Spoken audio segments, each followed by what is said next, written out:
Let's talk about a few tips and tricks to facilitate building those positive relationships with students and their families, as well as possibly the employers that you're supporting.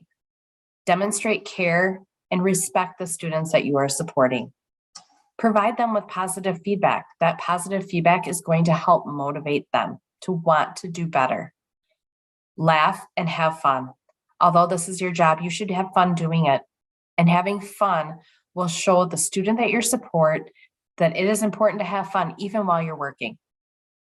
Praise them in public, but be sure to correct them in private. That, along the lines of respect, is huge when building that relationship with them. Remember to always be passionate about what you do.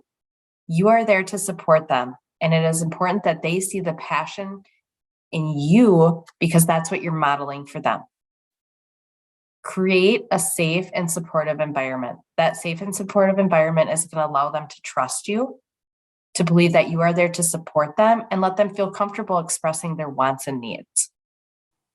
And when you're able, offer them choices. Let them know that this is their life. These are their decisions, and they should have a say in what happens.